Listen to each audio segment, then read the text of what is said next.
আসসালামু আলাইকুম রহমতুল্লাহি বারকাতহু। খুব সুন্দর একটি শিক্ষণীয় ঘটনা। হজরত ওমর রাদিল্লাহ তালা আনহুর শাসনামল।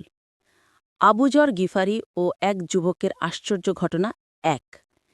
একদিন দুজন লোক এক বালককে টেনে টেনে ধরে নিয়ে আসলো তার দরবারে। ওমর রাদিল্লাহ তালা আনহু তাদের কাছে জানতে চাইলেন, ব্যাপার কি, কেন তোমরা একে এভাবে টেনে নিয়ে এসো? তারা বলল, এই বালক আমাদের পিতাকে হত্যা করেছে। ওমর রাদিল্লাহ তাল্লাহ আনহু বালকটিকে বললেন, তুমি কি সত্যি তাদের পিতাকে হত্যা করেছ? বালকটি বলল, হ্যাঁ, আমি হত্যা করেছি, তবে তা ছিল দুর্ঘটনাবশত। আমার উট তাদের বাগানে ঢুকে পড়েছিল, তা দেখে তাদের পিতা একটি পাথর ছুঁড়ে মারল, যা উটের চোখে গিয়ে লাগল। আমি দেখতে পাই যে উটটি খুবই কষ্ট পাচ্ছিল, যা দেখে আমি রাগান্বিত হই এবং একটি পাথর নিয়ে তার দিকে মারি। পাথরটি তার মাথায় লাগে এবং সে মারা যায়। ওমর রাদিয়াল্লাহু তাআলা আনহু দুভাইকে বললেন, তোমরা কি এই বালককে ক্ষমা করবে? তারা উত্তরে বলল, না, আমরা তার মৃত্যুদণ্ড চাই। ওমর রাদিয়াল্লাহু তাআলা আনহু তাকে মৃত্যুদণ্ড দিন, আমাদের পিতার শাস্তি দিন। বালকটির কাছে জানতে চাইলেন, তোমার কি কোনো শেষ ইচ্ছে আছে?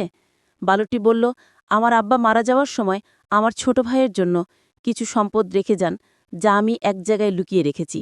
আমি ৩ দিন সময় চাই, যাতে আমি সেই জিনিসগুলো আমার ভাইকে দিয়ে আসতে পারি। আমার কথা বিশ্বাস করুন।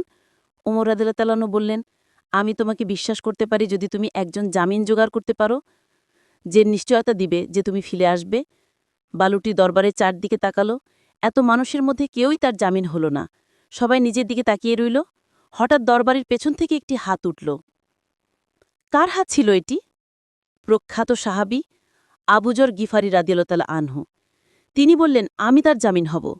চিন্তা করুন, জামিন মানে হল, যদি বালকটি ফিরে না আসে তবে আবুজর গিফারি রাদিয়াল্লাহু তাআলা আনহুর শিরচ্ছেদ করা হবে, সুতরাং তাকে হত্যা করা হবে। বালকটিকে ছেড়ে দেওয়া হলো। একদিন গেল, দ্বিতীয় দিনও বালকটি আসলো না। তৃতীয় দিনে দুভাই আবুজর গিফারি রাদিয়াল্লাহু তাআলা আনহুর কাছে গেল। আবুজর গিফারি রাদিয়াল্লাহু তাআলা আনহু বললেন, আমি মাগরিব পর্যন্ত অপেক্ষা করব। মাগরিবের কিছুক্ষণ আগে আবুজর গিফারি রাদিয়াল্লাহু তাআলা আনহুর দরবারের দিকে রওনা হলেন। মদিনার লোকজন তার পিছনে পিছনে যেতে লাগল। সবাই দেখতে চায় কি ঘটে। আবুজর রাদিয়াল্লাহু তাআলা আনহু একজন বালকের ভুলের কারণে আজ জীবন দিচ্ছেন। হঠাৎ আজানের কিছুক্ষণ আগে বালকটি দৌড়ে আসল। লোকেরা সবাই অবাক হল। ওমর রাদিয়াল্লাহু তাআলা আনহু বললেন, এ বালক, তুমি কেন ফিরে এসেছ? আমি তো তোমার পিছনে কোনো লোক পাঠাইনি। কোন জিনিসটা তোমাকে ফিরিয়ে আনল? বালকটি বলল, আমি চাই না যে কেউ বলুক একজন মুসলমান কথা দিয়েছেন কিন্তু সে তা রাখেনি, তাই আমি ফিরে এসেছি।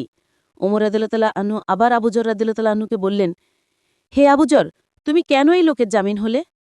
আবুজর রাদিয়াল্লাহু তাআলা আনহু বললেন, আমি দেখলাম একজন মুসলমানের সাহায্য প্রয়োজন। আমি চাই না যে কেউ বলুক একজন মুসলমানের সাহায্য প্রয়োজন ছিল কিন্তু কোনো মুসলমান তাকে সাহায্য করেনি।